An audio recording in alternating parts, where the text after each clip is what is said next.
Maayong udto sa tanan, another day, another sharing na pudta with Kuya Nico. Before we begin, join me in a short prayer. In the name of the Father, and of the Son, and of the Holy Spirit. Amen. Hail Mary, full of grace, the Lord is with you. Blessed are you among women, and blessed is the fruit of thy womb, Jesus.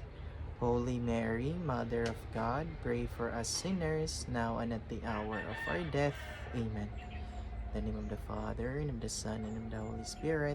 Amen. Maayong buntag sa tanan, and thank you Lord for another day nga naami karon. So quick sharing ni Kuya Nico today will be taken din sa atong CCC or the Catechism of the Catholic Church, mga igsoon. Okay? So dinhi na ta sa page 27, number 55 of the Catechism, mga igsoon. Okay? So as we all know that the Catechism of the Catholic Church is the effort of the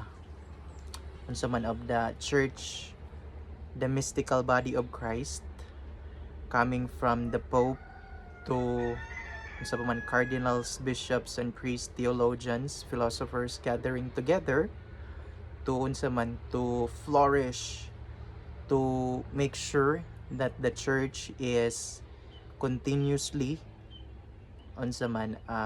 lead and inspired by the Lord, by the Holy Spirit, to grow in its understanding, in its teaching, in its love towards our Lord Jesus Christ, mga igsoon.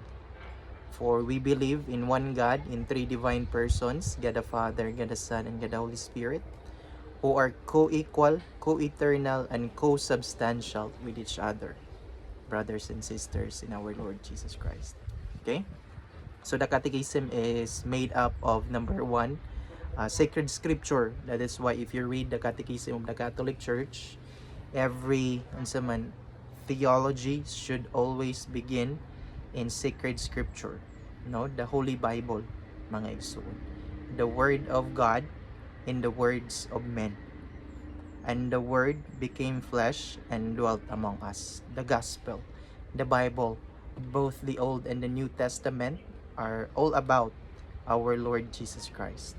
From the old, prophecy about the coming of the Messiah, the Jesus, the Savior of mankind, the anointed one of our Lord Jesus Christ, my soul.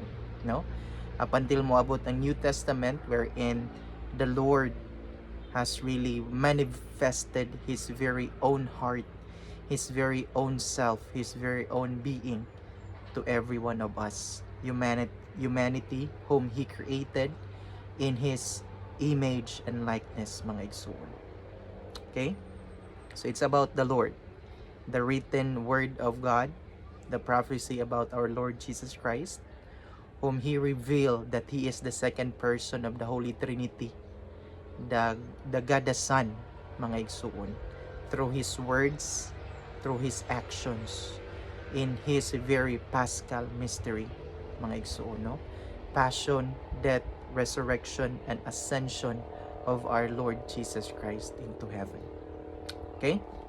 So unsa man na dinhi sa page 27 sa number 55 of our Catechism of the Catholic Church, mga igsoon.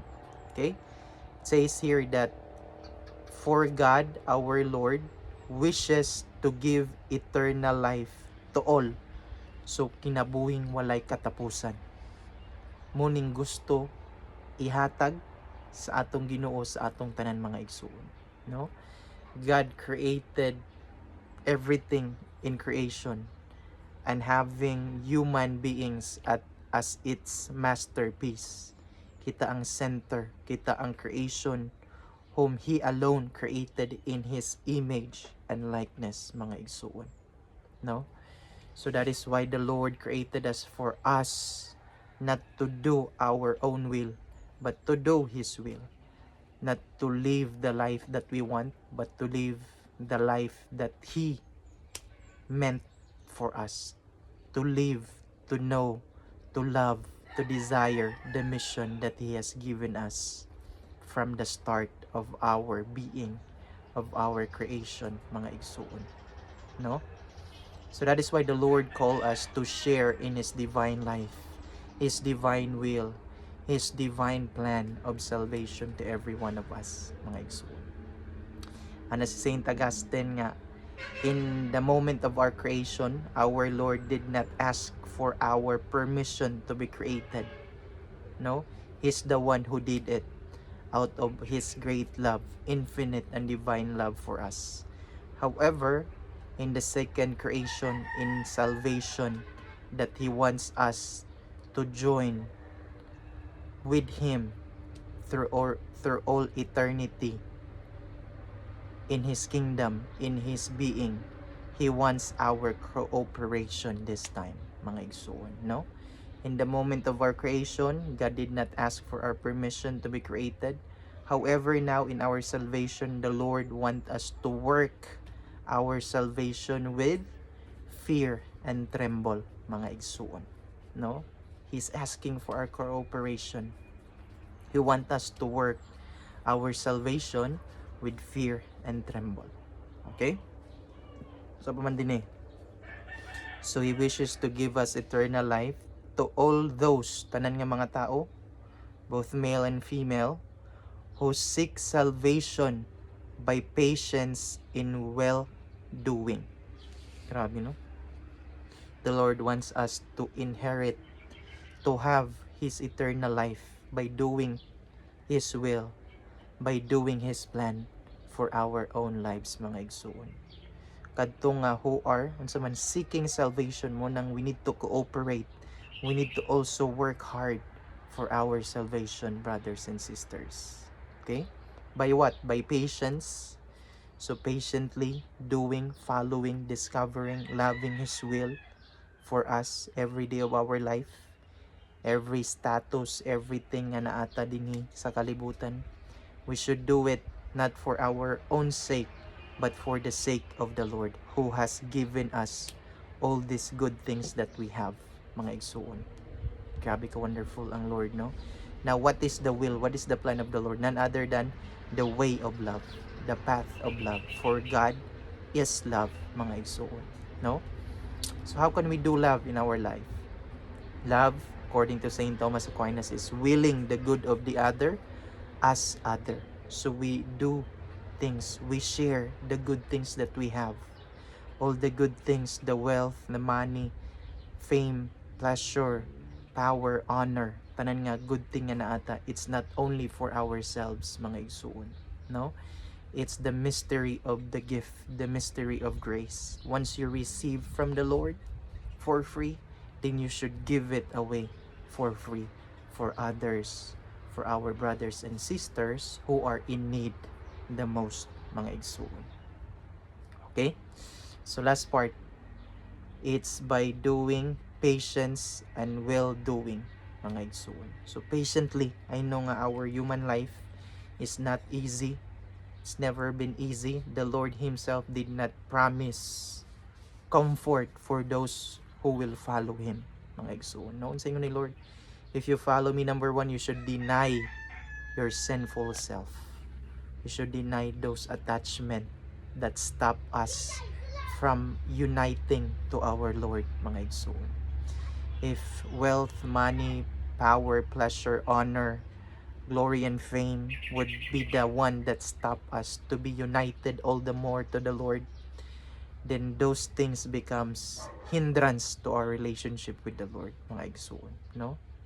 We should learn to understand that we receive all the good things from the Lord with our cooperation, no? Nag-work hard po ta, that's a good thing, and the Lord has given us these good things. Now what we should do about it, dili kay ato lang i-contain on our own selves and have it for our own personal interest, but never ever forget that the Lord has a purpose nga no gyatagan taniyag mga good things, gift, talents, and skills sa kinabuhi, mga igsoon. It's for us to share it with our brothers and sisters as well, because that's the very life of our Lord Jesus Christ, no? Sa inyo niya, I came here on earth not to do my will, but to do the will of my Heavenly Father who has sent me here on earth.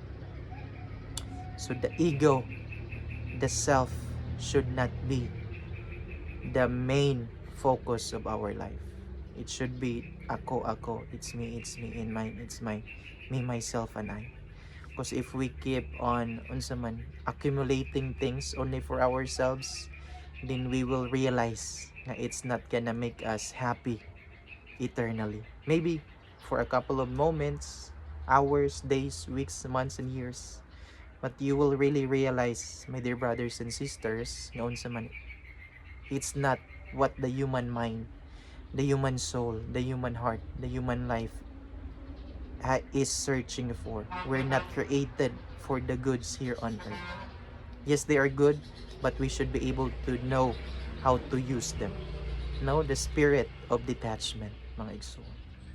Sa ingon ni Job in the book of Job in the Old Testament, sa ingon niya, the Lord has given, the Lord has taken away. Blessed be the name of the Lord, mga igsoon. So I hope and pray we'll continue to grow all the more in our relationship, faith, hope, and love to our Lord Jesus Christ, the one God in three divine persons, God the Father, God the Son, and God the Holy Spirit, mga igsoon, no? And continue to pray our personal prayers, going to Holy Mass, Holy Adoration, Holy Rosary, mga igsoon, no? If sa atong parish, sa atong cathedral na atay mga youth group, let's try our best nga maka-join ta, mga igsoon.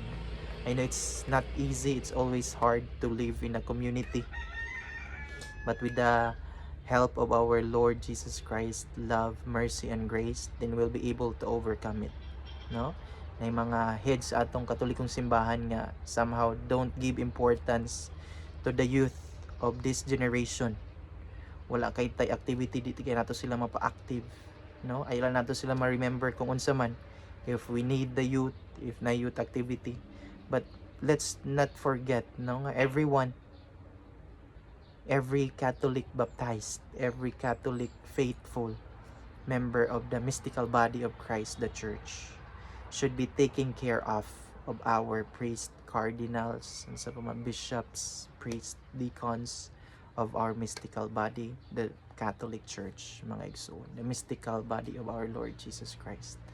I hope and praying, no, nga tagan ta nilag unsa man importance, tagan ta nilag effort, time nga mag-grow ta sa atong faith, sa atong spiritual life, sa atong sacramental life in the Catholic Church, which is our Lord Jesus Christ is the head of His mystical body, the Church, mga igsoon, no? So let's continue to pray for one another, for our Catholic priests, deacons, sa mga missionaries, priests, bishops, cardinal, and the Pope himself, mga igsoon, no? Because if we are just on our own, we cannot save ourselves. We cannot do good without the grace of our Lord. So let's ask the Lord for His grace, His love, and mercy for us every day. Na ma-enlighten ta, na ma-convert ta. Because conversion is not an overnight process, mga igsoon, no? It's a lifetime process. From our birth to the point of our death, mga igsoon. So let's not give up. Let's not be discouraged. Let's not abandon the church. It's the time now to fight for our Catholic Church, mga igsoon. Okay? Thank you everyone, and God bless.